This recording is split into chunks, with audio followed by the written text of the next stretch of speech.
Happy morning. Hi friends and families, எல்லோரும் எப்படி இருக்கீங்க?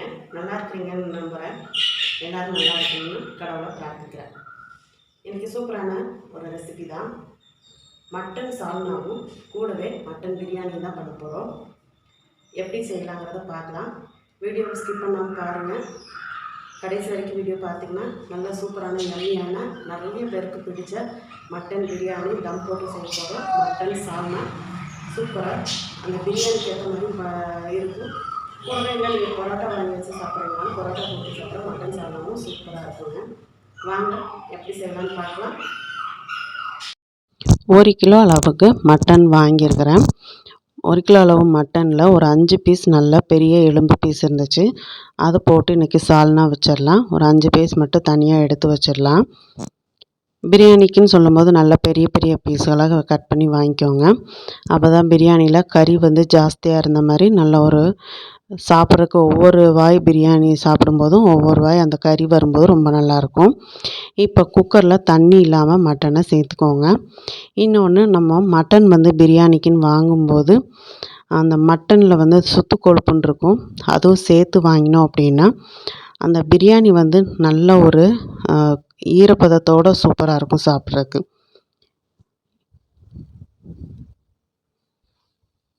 இப்போ இந்த மாதிரி எல்லாமே தண்ணி வடிச்சிட்டு குக்கரில் சேர்த்துக்கலாம். இப்போ மட்டனுக்கு தேவையான அளவுக்கு உப்பு சேர்த்துக்கலாம். ஒரு 1/2 ஸ்பூன் மட்டும் உப்பு சேர்த்துட்டா போதும். நம்ம பிரியாணிக்கு நம்ம 2வது உப்பு சேர்க்கும்போது நம்ம செக் பண்ணிவிட்டு சேர்த்துக்கலாம். நான் ஒரு 1/2 டம்ளர் மட்டும் தண்ணி சேர்த்துருக்கேன். ஏன்னா நம்ம அதிகமாக தண்ணி சேர்த்துட்டோம் அப்படின்னு சொன்னால் நம்ம பிரியாணிக்கு அளவாக தண்ணி எடுக்கும்போது ஜாஸ்தி ஆகிடும். இந்த 1/2 டம்ளர் தண்ணியே போதுமானது. அதாவது அது முங்குற அளவுக்கு மட்டும் தண்ணி சேர்த்து நம்ம வேக வச்சுக்கலாம். கூடவே ஒரு ஸ்பூன் அளவுக்கு மஞ்சள் தூள் சேர்த்துக்கோங்க. நான் எப்போவுமே ஹோம்மேடு மஞ்சள் தூள் தான் யூஸ் பண்ணுறது. விரலி மஞ்சள் வாங்கி நல்லா வெயிலில் காய வச்சுட்டு மிஷினில் கொடுத்து அரைச்சி வச்சுக்குவேன். 1 வருஷம் ஆனாலும் மஞ்சள் தூள் கெட்டும் போகாது. அதோடய ஃப்ளேவரும் ரொம்ப நல்லாயிருக்கும். இப்போ நல்லா ஒன்று போல் கரண்டி வச்சு கலந்து விட்டுக்கோங்க. கலந்து விட்டுட்டு குக்கர் மூடி போட்டு ஒரு 5 விசில் விட்டோம் அப்படின்னா நல்லா சாஃப்டாக வெந்துடும். ஒரு வேளை 5 விசில் விட்டுட்டு நீங்கள் ஓப்பன் பண்ணி பாருங்கள். வேகலை அப்படின்னா கூட 2 விசில் விட்டுக்கோங்க. ஏன்னா சில சமயங்கள் முத்துன கறியாக இருந்துச்சுன்னு சொன்னால் ஒரு 10 விசிலே விட வேண்டிய மட்டன் வேகட்டும். அதுவே சாஃப்டான கறியாக இருந்துச்சுன்னு சொன்னால் அரிசியை ஊற வச்சிடலாம். கூழ் மாதிரி ஆகிடும். நான் இந்த டம்ளர் அளவுக்கு அரிசி அளந்து எடுத்துக்கிறேன். நல்லா குவியெல்லாம் 1 டம்ளரும் கூடவே ஒரு 1/2 டம்ளர் அரிசியும் சேர்த்துக்க போகிறேன். இது மொத்தமாக இதோட அளவுன்னு பார்த்தீங்கன்னா உங்களுக்கு ஒரு 400 கிராம் அரிசி வரும். சில பேருக்கு இப்போ நான் எடுத்திருக்க மட்டன் 3/4 கிலோ இருந்துச்சு. அதாவது நம்ம 1 கிலோ வாங்கினதில் ஒரு 5 பீஸ் சால்னாவுக்கு எடுத்து வச்சிட்டோம். 3/4 கிலோ மட்டும்தான் இப்போ வேக வச்சுருக்கோம். சில பேர் என்ன பண்ணுவாங்கன்னா 3/4 கிலோவுக்கு 1/2 கிலோ அரிசி சேர்ப்பாங்க. நான் வீட்டில் 4 பேர் மட்டும் சாப்பிட்ற அளவுனால 400 கிராம் அரிசி சேர்த்துருக்குறேன். நல்லா ஊற வைக்கிறதுக்கு முன்னாடியே அரிசியை கழுவிட்டு அதுக்கப்புறம் ஊற வைக்கணும். எப்போவுமே அரிசியை நம்ம ஊறினதுக்கப்புறம் கழுவக்கூடாது. அதோடய ஃப்ளேவர் எல்லாம் போயிடும். நான் வாங்கியிருக்கிறது துரையர் பிரியாணி அரிசி, சீரக சம்பா அரிசி தான் இது. ரொம்ப நல்ல மணமாகவும் இருக்கும். அரிசி ரொம்ப நல்லாயிருக்கும் சாப்பிட்றதுக்கு சாப்பாடு. அதனால் பிரியாணிக்குனாலே நாங்கள் இந்த அரிசி தான் வாங்குவோம். இப்போ அந்த அரிசி முங்குற அளவுக்கு தண்ணி சேர்த்தாச்சு. ஊறிட்டுருக்கட்டும். வெங்காயம் தக்காளி எல்லாம் நறுக்கி எடுத்தாச்சு. வெங்காயம் மீடியம் சைஸ் வெங்காயம் 2 பெரிய வெங்காயமும், மீடியம் சைஸ் தக்காளி 2, 4 பச்சை மிளகா, 1/2 மூடி எலுமிச்சப்பழம், கொஞ்சமாக புதினா, கொஞ்சமாக மல்லி இலை. அதாவது 5 விரல் சேர்த்து கூட்டினோம் அப்படின்னா மல்லி இலையும், 5 விரல் சேர்த்து கூட்டினோம் அப்படின்னா புதினா இலையும் இருக்கணும். இப்போ பிரியாணிக்குள்ளதெல்லாம் ஒரு ஓரமாக இருக்கட்டும். மட்டன் வேகணும். நம்ம அதுக்குள்ளே சால்னாக்கு எல்லாமே ரெடி பண்ணிடலாம். மீடியம் சைஸ் பெரிய வெங்காயம் ஸ்லைஸ் பண்ணி வச்சுருக்கேன். சின்னதாக தக்காளி 1 எடுத்து கட் பண்ணி வச்சுருக்கிறேன். தேங்காயும் பார்த்திங்கன்னா இதுக்கு பெரிய அளவில் தேங்காய்லாம் தேவையில்லை. ஒரு சின்ன துண்டு தேங்காய் இருந்தால் போதும். நீங்கள் தேங்காய் துருவி அந்த தேங்காய் தொட்டியிலேருந்து 5 விரலில் கூட்டி எடுக்கிற மாதிரி தேங்காவை கீறி எடுத்துக்கிறேன்.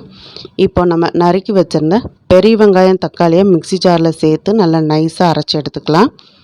தேவைப்பட்டால் கொஞ்சமாக தண்ணி சேர்த்துக்கோங்க. முதல்ல தண்ணி சேர்க்க வேண்டாம். தக்காளியோட தண்ணியே நல்லா அரைப்பட்டு வரும். இப்போ கொஞ்சமாக நான் தண்ணி சேர்த்து நல்லா சுற்றி எடுத்துக்கிறேன். இப்போ நல்லா தக்காளி வெங்காயமும் அரைச்சி எடுத்தாச்சு. இதை ஒரு பவுலுக்கு சேர்த்துருங்க. சால்னாக்கு இந்த மாதிரி தக்காளி வெங்காயம் அரைச்சி சேர்க்கும்போது அது ஒரு நல்ல டேஸ்ட்டாகவும் இருக்கும், நல்ல எம்மியாகவும் இருக்கும். மட்டன் சால்னா பிரியாணிக்கு மட்டும் இல்லை, பரோட்டாவுக்குமே ரொம்ப சூப்பராக இருக்கும். இப்போ நம்ம தக்காளி வெங்காயம் அரைச்ச அதே மிக்ஸி ஜாரில் ஒரு 2 ஸ்பூன் அளவுக்கு வறுத்த நிலக்கடலை சேர்த்துக்கோங்க. உங்கள்கிட்ட வறுத்த நிலக்கடலை இல்லை அப்படின்னா பொட்டுக்கடலை கூட நீங்கள் சேர்த்துக்கலாம். பொட்டுக்கடலையும் இல்லை அப்படின்னா கசகசா 1 ஸ்பூன் அளவுக்கு சேர்த்துக்கோங்க. வறுத்த நிலக்கடலை சேர்க்கும்போது நல்லா வாசமாகவும் இருக்கும். இது சால்னா கொஞ்சம் திக்காக இருக்கிறதுக்காக நம்ம வறுத்த நிலக்கடலை சேர்க்குறோம்.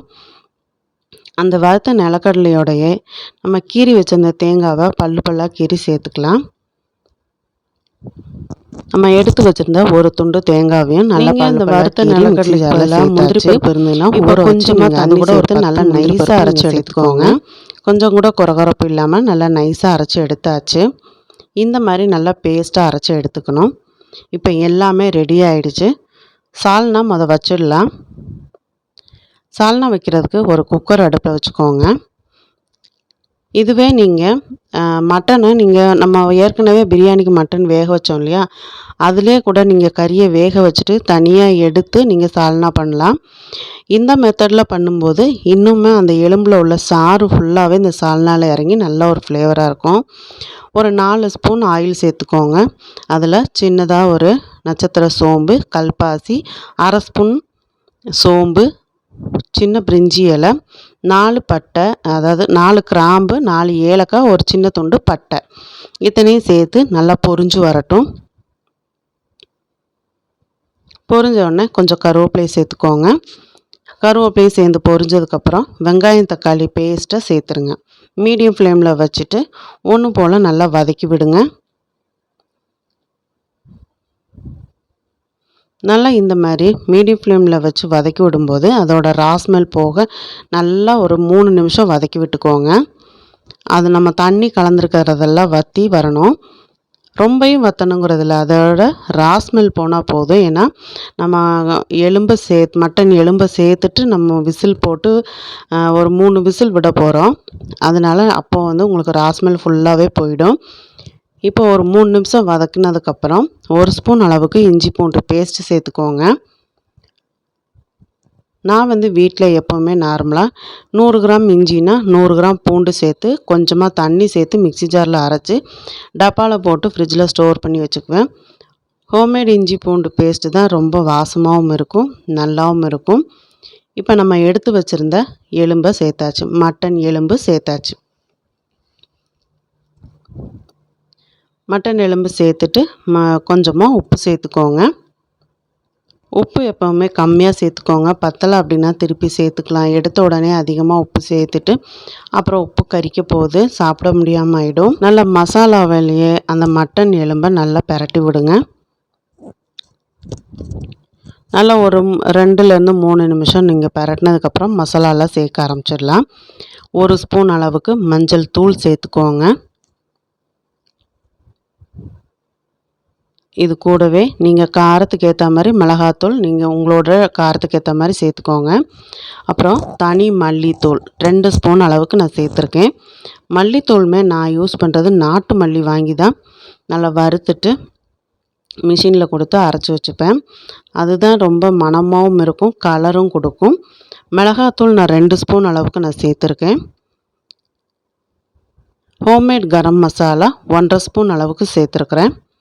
உங்கள்கிட்ட ஹோம்மேட் கரம் மசாலா இல்லை அப்படின்னா கடையில் வாங்கினதாக இருந்துச்சு அப்படின்னா 2 ஸ்பூன் அளவுக்கு சேர்த்துக்கோங்க. இது கூடவே கலருக்காக காஷ்மீரி சில்லி பவுடர் 1 ஸ்பூன் அளவுக்கு சேர்த்துக்கோங்க. இது ஆப்ஷனல் தான், உங்களுக்கு வேணும்னா சேர்த்துக்கலாம், இல்லை அப்படின்னா ஸ்கிப் பண்ணிக்கோங்க. இப்போ லோ ஃப்ளேமில் வச்சு இந்த மசாலா எல்லாம் நல்லா பிரட்டி விடுங்க. ஒரு 3 நிமிஷம் இந்த மாதிரி பிரட்டி விட்டோம் அப்படின்னா அடி பிடிக்காமல் நல்லா பிரண்டு அந்த வாசம் வரும், மசாலாவோட ஃப்ளேவர் சூப்பராக வரும். லோ ஃப்ளேமில் வச்சுக்கோங்க.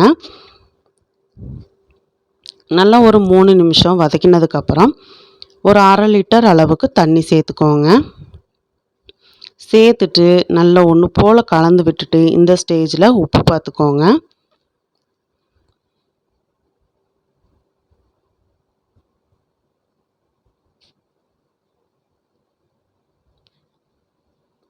நல்லா ஒரு கொதி வரட்டும். வந்ததுக்கப்புறம் நம்ம மூடி போட்டு மூடிக்கலாம்.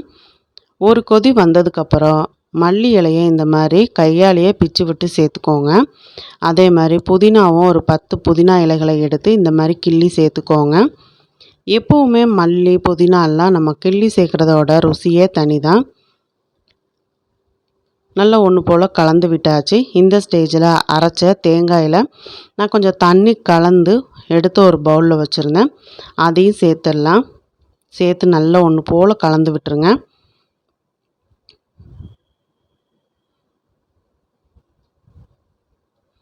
இப்போ இந்த ஸ்டேஜில் உப்பு போதுமான்னு பார்த்துட்டு பத்தலை அப்படின்னா கொஞ்சமாக உப்பு சேர்த்துக்கோங்க. சேர்த்து கலந்து விட்டுட்டு நம்ம குக்கர் மூடி போட்டு மூட வேண்டியதுதான். உங்களுக்கும் இந்த மட்டன் சால்னா பிடிச்சிருந்துன்னா லைக் பண்ணுங்கள், நண்பர்களுக்கு ஷேர் பண்ணுங்கள், மறக்காமல் நம்ம சேனலை சப்ஸ்கிரைப் பண்ணுங்கள். சப்ஸ்கிரைப் பண்ணும்போது ஆளுங்கிற பெல் பட்டனோட சப்ஸ்கிரைப் பண்ணிக்கோங்க. அப்போ தான் நான் போடக்கூடிய வீடியோஸ் உடனுக்குடனே நோட்டிஃபிகேஷனில் கிடைக்கும். சால்னா அப்படின்னாலே கொஞ்சம் தண்ணியாக இருந்தால் தான் சால்னா சூப்பராக இருக்கும். அதனால் இன்னுமே கொஞ்சம் தண்ணி சேர்த்துட்டு நல்லா கலந்து விட்டுட்டு குக்கரை மூடி போட்டு ஒரு 3லேருந்து 5 விசில் விட்டுக்கலாம்.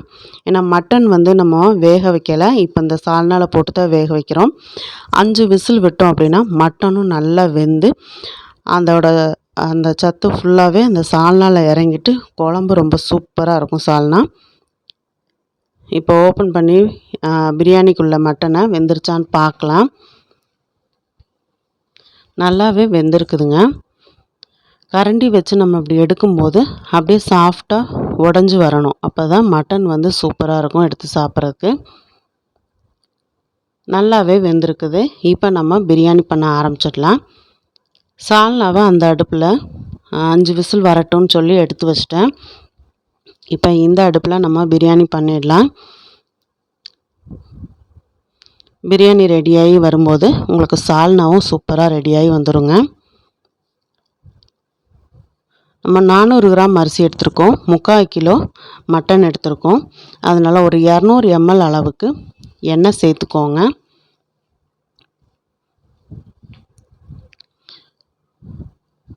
எண்ணெய் சூடானதும் ஒரு பட்டை, ஒரு பிரிஞ்சி இலை, ஒரு நட்சத்திர சோம்பு, 4 ஏலக்காய், 4 கிராம்பு. இன்னொன்று, நம்ம குழந்தைங்களுக்கு பிரியாணி கொடுக்குறோம் அப்படின்னா அதில் முக்கியமாக அந்த ஏலக்காயும் கிராம்பும் வாயில் கடிபட்டுருச்சுன்னு சொன்னால் அந்த குழந்தைங்க அப்படியே பிரியாணி சாப்பிட்றத ஓரமாக ஒதுக்கி வச்சுடுவாங்க. அதனால தான் நான் எப்போவுமே இந்த கிராம்பு ஏலக்காய்லாம் கம்மியாக சேர்த்துக்குவேன். இப்போ நீளமாக நறுக்கின பெரிய வெங்காயத்தை சேர்த்துட்டு கூடவே 2ஆக கீறின பச்சை மிளகாயும் சேர்த்துட்டு நல்லா வதக்கி விடுங்க. ஹை ஃப்ளேமில் வச்சுட்டே வதக்கும்போது வெங்காயம் சீக்கிரம் வதங்கி வந்துடும். இப்போ வெங்காயத்துக்கு அளவாக மட்டும் கொஞ்சமாக உப்பு சேர்த்துக்கோங்க. ஆல்ரெடி மட்டனில் உப்பு இருக்குது, அதனால் கொஞ்சம் கவனமாகவே சேர்த்துக்கோங்க.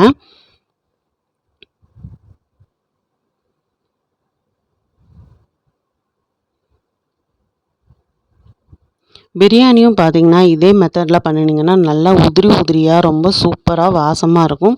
சாப்பிட்றதுக்கு உங்களுக்கு கடையில் வாங்கின மாதிரியே அவ்வளோ ஒரு சூப்பராக இருக்குங்க. வெங்காயம் நல்லா வதங்கினதுக்கப்புறம் தக்காளியை சேர்த்து தக்காளியை கரண்டி வச்சு நல்லா உடச்சி விட்டு வதக்கி விட்டுக்கோங்க. அப்போ சீக்கிரம் தக்காளி வதங்கி வந்துடும்.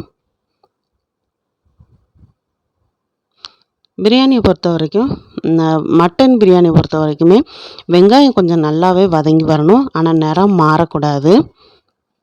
நல்லா அந்த எண்ணெயில் மொறுமொறுன்னு ஆகும்போது நம்ம தக்காளியை சேர்த்துடணும்.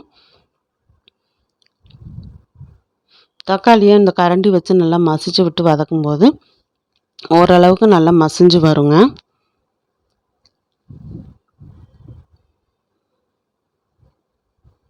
இப்போ இந்த ஸ்டேஜில் இஞ்சி பூண்டு பேஸ்ட்டு சேர்த்துடலாம். 2 ஸ்பூன் அளவுக்கு இஞ்சி பூண்டு பேஸ்ட்டு சேர்த்துட்டு அதோட ராஸ்மெல் போக வதக்கி விட்டுக்கோங்க.